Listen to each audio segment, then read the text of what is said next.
Abram Qureshi Abram എന്ന് ലാലേട്ടൻ ലൂസിഫറിൽ പറയുന്നത് നമുക്കെല്ലാം ഓർമ്മ കാണും. ആ അബ്രാം ആരാണ്? രാഷ്ട്രങ്ങളുടെ പിതാവായ ലോക ജനതയിൽ ഏറ്റവും ആദരിക്കപ്പെടുന്ന വ്യക്തിത്വങ്ങളിലൊന്നായ അബ്രഹാം, ഇബ്രാഹിം ആരാണെന്നാണ് നമ്മൾ അന്വേഷിക്കുന്നത്. ഈ ഈദ് അൽ അധ അഥവാ ബലിപ്പെരുന്നാളിന്റെ വിശുദ്ധമായ അവസരത്തിൽ ലോകരാഷ്ട്രങ്ങളുടെ ഒരുപാട് ജനതകളുടെ ഏറ്റവും ആദരിക്കപ്പെടുന്ന അബ്രാമിനെ തിരഞ്ഞ് ഒരു അന്വേഷണമാണ്. നമ്മൾ പലപ്പോഴും മലയാളത്തിലെ പ്രസിദ്ധമായ സിനിമാ ഗാനത്തിൽ അബ്രഹാം പുത്രനാം ഇസഹാക്കിൻ വംശീയവല്ലിയിൽ മുട്ടിട്ട പൊൻപൂവേ എന്ന വരിയൊക്കെ നമ്മൾ കേട്ട് കാണും. ആ പാട്ടിൽ അത് യേശുക്രിസ്തുവിനെ കുറിച്ച് പറയുന്നതാണ്. അതായത് എബ്രഹാമിൻ്റെ മകനായ ഇസഹാക്കിൻ്റെ വംശീയ വല്ലിയിലാണ് യേശുക്രിസ്തു ജനിക്കുന്നത്. അതേ ഇബ്രഹാമിൻ്റെ മറ്റൊരു മകനായ ഇസ്മായേലിൻ്റെ വംശീയ വല്ലിയിലാണ് പ്രവാചകൻ മുഹമ്മദ് നബി സല്ലല്ലാഹു അലൈഹി വസല്ലം ജനിക്കുന്നത്, അല്ലെങ്കിൽ അറബ് വംശത്തിലെ വലിയൊരു വിഭാഗം ജനിക്കുന്നത്. ആ രാഷ്ട്രങ്ങളുടെ പിതാവായ അബ്രഹാമിനെ കുറിച്ചാണ് നമ്മുടെ അന്വേഷണം. ലോക ചരിത്രത്തിൽ ഏറ്റവും സ്വാധീനമുള്ള ആത്മീയ വ്യക്തിത്വങ്ങളിൽ ഒരാളാണ് ഇബ്രാഹിം നബി എന്ന് പറയുന്നത്. അതെന്താണെന്ന് കൂടെ നമുക്ക് നോക്കാം. യഹൂദർ അദ്ദേഹത്തെ തങ്ങളുടെ പിതാമഹനായി കാണുന്നു. പാട്രിയാർക്ക് എന്നൊക്കെയുള്ള വാക്കായിരിക്കും അദ്ദേഹത്തിന് കറക്റ്റായി ചേരുക. ക്രിസ്ത്യാനികൾ അദ്ദേഹത്തെ വിശ്വാസത്തിന്റെ പിതാവ്, ഫാദർ ഓഫ് ദി ഫെയ്ത്ത് ആയി കാണുന്നു. മുസ്ലിങ്ങൾ അദ്ദേഹത്തെ ഖലീലുള്ള, ദൈവത്തിന്റെ സുഹൃത്ത് എന്ന് കാണുന്നു. ലോക ചരിത്രത്തിൽ ഏകദൈവ വിശ്വാസം, മോണോതീസം എന്ന് പറയുന്നത്, ലോകത്തിൽ വ്യത്യസ്ത ഈശ്വര സങ്കല്പങ്ങളുണ്ട്. അതിൽ മോണോതീസമുണ്ട്. മോണോതീസമാണ് ഏകദൈവ വിശ്വാസം. പോളിതീസമുണ്ട്, ബഹുദൈവ ആരാധന. ഇനിയും ഇതിൽ മോണിസമുണ്ട്, ഏക തത്വവാദം. നമ്മുടെ ഹിന്ദുക്കളുടെ ബ്രഹ്മവാദമൊക്കെ അങ്ങനെയുള്ളതാണ്. അല്ലെങ്കിൽ ധർമ്മവാദം, ബുദ്ധിസ്റ്റുകളുടെ ധർമ്മവാദവും ഓൾമോസ്റ്റ് സിമിലർ ആണ് എന്ന് നമുക്ക് പറയാം. ഇതിൽ ലോകത്തിൽ ഏകദൈവ വിശ്വാസത്തിൻ്റെ പിതാവ് അബ്രഹാമാണ് എന്ന് നമുക്ക് പറയാൻ കഴിയും.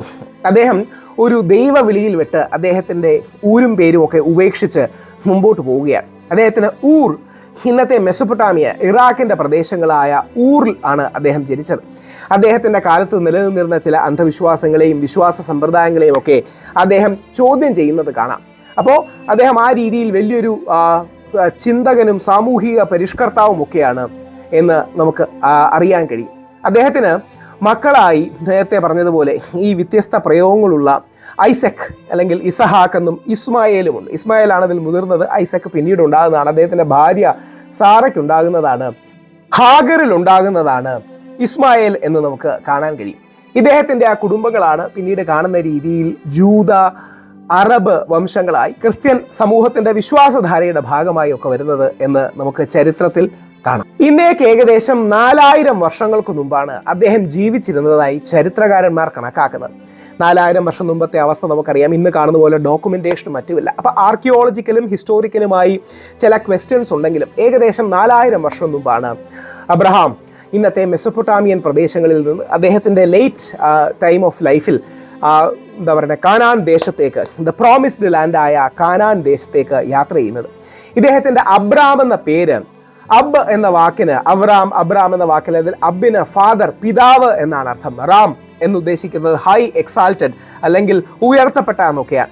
അതിനുശേഷം അദ്ദേഹത്തിൻ്റെ പേര് ദൈവം മാറ്റി അബ്രാമിൽ നിന്ന് അബ്രഹാമിലേക്ക് ആക്കുന്നു എന്ന് പറയുന്നുണ്ട്.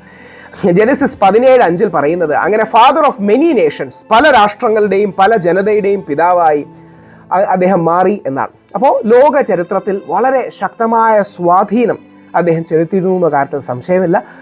അദ്ദേഹത്തിൻ്റെ ജീവിതവും പാരമ്പര്യവും സംസ്കാരവുമാണ് നമ്മുടെ ജൂത, ക്രിസ്ത്യൻ, ഇസ്ലാമിക ജനതകൾ പിന്തുടരുന്നത്. പരിശുദ്ധ ബൈബിളിലും പരിശുദ്ധ ഖുറാനിലും വ്യത്യസ്ത രീതിയിലാണ് ഇതിൻ്റെ അച്ഛനെയൊക്കെ പരാമർശിക്കുന്ന പേരൊക്കെ വ്യത്യാസമാണ്. ബൈബിളിൻ്റെ ഭാഗമായി വരുമ്പം തേര എന്നൊക്കെയാണ് പേര് വരുന്നത്. എൻ്റെ ഓർമ്മ ശരിയാണെങ്കിൽ അസർ എന്നാണ് ഖുറാനിൽ അദ്ദേഹത്തിൻ്റെ പിതാവിൻ്റെ പേരൊക്കെ സ്മരിച്ചിരിക്കുന്നത്. അപ്പം വ്യത്യസ്ത വ്യാഖ്യാനങ്ങൾ കാണാം. നമ്മൾ യേശുക്രിസ്തുവിൻ്റെ കാര്യത്തിൽ പഠിച്ചതുപോലെ പരിശുദ്ധ ബൈബിളും പരിശുദ്ധ ഖുറാനും ഒരേ ചരിത്ര വ്യക്തിത്വമായ യേശുക്രിസ്തുവിനെ വ്യത്യസ്ത ദൈവശാസ്ത്രപരമായ വീക്ഷണങ്ങളും വ്യാഖ്യാനങ്ങളും ആഖ്യാനങ്ങളും കൊണ്ടാണ് അവതരിപ്പിക്കുന്നത്. അതേപോലെ പരിശുദ്ധമായ ജനതകളുടെ പിതാവായ അബ്രഹാമിനെയും വ്യത്യസ്ത ചരിത്ര വീക്ഷണങ്ങളിൽ നിന്നും details may be different but the person is one എന്ന വസ്തുതയാണ്. അപ്പോൾ യഹൂദ, ക്രിസ്ത്യൻ, ഇസ്ലാമിക പാരമ്പര്യങ്ങളിലുള്ള ലോക ചരിത്രത്തെ വളരെയധികം സ്വാധീനിച്ച 4000 വർഷം മുമ്പ് ഇന്ന് കാണുന്ന രീതിയിൽ അത്ഭുതകരമായ അദ്ദേഹത്തിൻ്റെ പ്രവർത്തികൾ കൊണ്ട് മറ്റൊരു കാനാൻ ദേശത്തേക്ക് യാത്ര തിരിക്കുകയും അതിനുശേഷം ഇത്രയും വലിയ രീതിയിൽ പടർന്നു പന്തലിച്ചൊരു വിശ്വാസ സമ്പ്രദായത്തിൻ്റെ പിതാവുമായ അദ്ദേഹത്തിന് ആദരവർപ്പിക്കുന്നു. അതോടൊപ്പം അദ്ദേഹം തൻ്റെ മകനെ ദൈവത്തിന് സമർപ്പിക്കുന്നത്. അതിനാണ് ഈ ഈദ് അൽ അദ എന്ന് പറയുന്ന ബലിപ്പെരുന്നാൾ എന്ന് പറയുന്നത്. അതായത് മുസ്ലിം സമൂഹം ചെറിയ പെരുന്നാളെന്ന് വിളിക്കുന്ന പരിശുദ്ധ റംസാൻ ഇറങ്ങിയ സമയത്ത്, ഈദ് എന്ന് പറഞ്ഞാൽ സെലിബ്രേഷൻ എന്നൊക്കെയാണ് അർത്ഥം. അപ്പോൾ അതിനേക്കാൾ വിശുദ്ധമായി ബലിപ്പെരുന്നാളും വലിയ പെരുന്നാളിനെ കാണുന്നു എന്ന് ആലങ്കാരികമായി നമ്മൾ പറയാറുണ്ട്. അതുകൊണ്ടാണ് വലിയ പെരുന്നാൾ എന്ന പ്രയോഗം പലപ്പോഴും വരുന്നത്. അപ്പോൾ പരിശുദ്ധ റംസാനും വളരെ ഇമ്പോർട്ടൻ്റ് ആണ്. അതേപോലെ ബലിപ്പെരുന്നാൾ എന്ന വലിയ പെരുന്നാളും വളരെ ഇമ്പോർട്ടൻ്റ് ആണ്. മലയാളത്തിൽ, കേരളത്തിൽ പലരും അങ്ങനെയുള്ള പ്രയോഗമാണ് പറയുന്നത്. നമ്മുടെ ചില മുസ്ലിം സുഹൃത്തുക്കൾ പറയാറുണ്ട് വലിയ പെരുന്നാളെന്നല്ല, ബലിപ്പെരുന്നാൾ എന്ന് മാത്രമേ പറയാവൂ, വലിയ ചെറിയ എന്നുള്ളതില്ല. അങ്ങനെ ആയിക്കോട്ടെ. അപ്പോൾ അതെല്ലാം ഈ എബ്രഹാമിൽ സെൻറ്റേർഡാണ്. അപ്പോൾ യഹൂദ, ക്രിസ്ത്യൻ, മുസ്ലിം സഹോദരങ്ങളുടെ ആ ഗ്രേറ്റ് പാട്രിയാർക്കിന്, മഹാപിതാവിന് ആദരങ്ങൾ അർപ്പിക്കുന്നു. അത്തരം ചരിത്ര ആത്മീയ വ്യക്തിത്വങ്ങളെ എല്ലാ മതങ്ങളിലും, ഹിന്ദു, ബൗദ്ധ, ജൈന, സിഖ്, ജൂത, മുസ്ലിം, ക്രിസ്ത്യൻ അടക്കം എല്ലാ വിശ്വാസധാരകളിൽ നിന്നും നമുക്ക് അറിയാൻ സാധിക്കട്ടെ. ദൈവം അനുഗ്രഹിക്കട്ടെ.